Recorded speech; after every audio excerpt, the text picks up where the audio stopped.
Welcome to The Explainer. I want you to think about human history for just a second. For thousands upon thousands of years, the story of childhood was written entirely outdoors. Kids climbed trees, they ran wildly through open fields, they explored dense forests, and they quite literally played until the sun went down. That was the human baseline. Now compare that to today. As we look at the reality of our modern world, we are facing something completely unprecedented.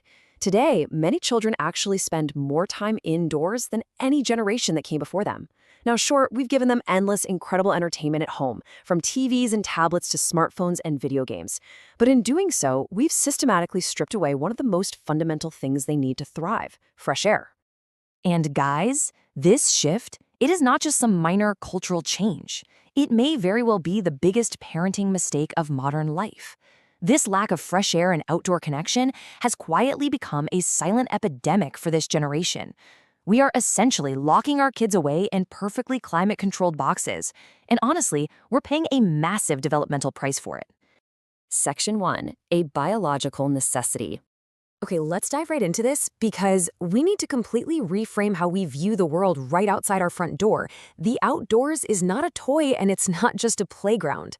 So many parents today treat going outside as a fun reward, a special weekend activity, or just, another form of amusement right alongside video games. But here is the truth. Fresh air, natural light, shifting temperatures, the feeling of the wind on your face, and constant physical movement — these are all absolutely critical components of the environment the human body actually evolved in. Human bodies were specifically designed to interact with these elements. They weren't designed to spend every single waking hour inside climate-controlled buildings. So the absolutely crucial takeaway here is this: outdoor time isn't a reward for good behavior. It is a strict, non-negotiable biological necessity. Section 2. Debunking the weather myths. Let's see how this all builds into the everyday roadblocks we put in our own way. We're going to systematically tear down the most common myths and excuses that keep families trapped indoors, and we'll start with the weather. Ask yourself, how many times have you looked out the window, seen a gray sky, felt a little chill in the air, and asked, is it too cold to take my child outside today? It is arguably the single most common parental question regarding the outdoors. Well, here is the definitive, science-backed answer for you. No. In the vast majority of cases, it is absolutely not too cold. Now, obviously, extreme weather like dangerous wind chills or severe winter storms requires common sense. We're not talking about that. But ordinary, run-of-the-mill winter weather, that should never, ever be an excuse to cancel outdoor play. And the science brilliantly illustrates exactly why. Just look at the stark physiological difference between children and adults.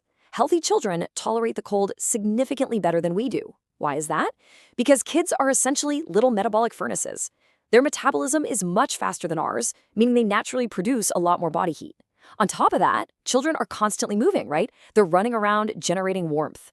Contrast that with the adult metabolism. We're slower, we produce way less heat, and crucially, we're usually standing completely still at the edge of the park just watching them. So the great irony here is that very often, the first person who gets too cold during a winter walk isn't the child at all, it's the parent. As long as your child is dressed appropriately and stays active, the cold is rarely the enemy. But let's flip the script for a second, because parents tend to worry much more about the cold than the heat. And here is where we kind of get it wrong again. Ironically, excessive heat is usually a much greater danger than the cold. Children can overheat really quickly, especially when they're playing hard in direct, unrelentless sunlight. Summer heat actually requires significantly more caution and strategy than a brisk winter day. But notice I said strategy, right? Not surrender. When you're mapping out a hot summer day, the solution isn't avoiding outdoor time altogether. The solution is simply shifting your schedule. Walk through this with me. During hot summer days, your goal should be to get outside early in the morning, say around 8 a.m. Then, as the sun peaks and temperatures soar around 1 p.m., that's when you shift indoors to a cool, safe environment for the hottest part of the day. Finally, around 6 p.m., as the evening cools off, you head right back outside. The goal isn't to avoid nature in the summer. It's just to use basic common sense so you can safely enjoy it. Section 3. Illness, babies, and the outdoors. Okay, so we've conquered the weather. Now let's tackle the next set of massive anxieties for parents: illness and newborns. This is where our modern indoor culture really plays tricks on our minds. Parents are constantly asking if a child with a mild illness should just stay inside. Now, obviously, if a child has a high fever, feels utterly miserable, or just literally doesn't want to move, they absolutely need rest. But what if a child just has a mild cold, maybe a low-grade fever or a runny nose, but otherwise feels relatively well? Well, sitting all day in an overheated, dry, stagnant house is actually the worst thing for them. Fresh outdoor air is often far more helpful. It's actually much more comfortable and soothing for congested airways than the dry air pumped out by our home heating systems. Being mildly sick does not automatically mean you must be quarantined indoors. And what about the tiniest humans? There's this pervasive myth that babies need to be kept inside for weeks after birth, especially in the winter. But listen to this. Fresh air isn't dangerous for babies. Poor preparation is. Healthy newborns can spend time outdoors right from the very beginning. The fresh air itself is absolutely not a threat. As long as you dress them appropriately for the temperature and protect them from extreme elements, the outdoors is perfectly safe and incredibly beneficial for a newborn. Section 4. The importance of risk. Let's shift our focus now from the physiological to the psychological. Because as kids grow up, we face a whole new modern challenge, our culture of extreme safety and overprotection. We've essentially created this soft playground culture where we try to remove every possible physical risk from childhood. We hover, we constantly supervise, and we stop them from exploring on their own.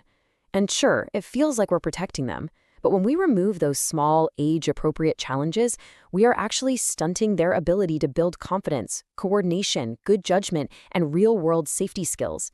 Children absolutely need opportunities to figure out how to move safely through a physical world that isn't padded with rubber. The goal of parenting isn't to eliminate every single scrape or bruised knee. The goal is to prevent serious danger while still allowing for healthy, robust physical and mental development. Section 5. The 2-hour daily goal. So what do we actually do with all this information? Let's strip away all the modern anxieties for a second. Let's ignore the expensive educational apps, the complex parenting trends, the pricey health supplements, and let's just look at the ultimate practical prescription for childhood. This is your target. 2. While there's no magical scientific number, as a highly practical goal, children should spend at least 2 hours outside every single day, whenever humanly possible. And remember, it doesn't have to be one grueling 2-hour forced march. It can, and definitely should, be divided up throughout the day. A quick walk in the morning, hitting the park in the afternoon, just playing in the yard before dinner. The critically important part is that this 2-hour goal makes the outdoors a normal, expected part of everyday life, rather than some rare event saved only for the weekends. Because when you commit to those 2 hours, you are giving your child the most powerful health tool in existence. And the best part? It is completely 100% free. It starts with this: fresh air, filling their lungs with actual oxygen that hasn't been recycled through an HVAC system. It continues with movement. The healthiest childhood simply cannot be built inside a perfectly comfortable, static house. It is built out here, out where kids can run, where they can trip, where they can really push their physical boundaries and explore what their bodies can actually do. It relies on sunlight, a profound biological necessity that regulates their sleep, boosts their mood, and literally physically builds their growing bones. It's about being out in the open, breathing deeply, and discovering the world firsthand. And finally, nature. So I'll leave you with this provocative thought to ponder today. As modern parents, we are constantly stressing about what to buy our kids to give them an edge. But the absolute best thing we can do for our children isn't buying them something new. It is simply walking over, opening the front door, and telling them to go outside. So what could happen to a child's development and honestly our society as a whole if we all just unlocked the door and gave them back their natural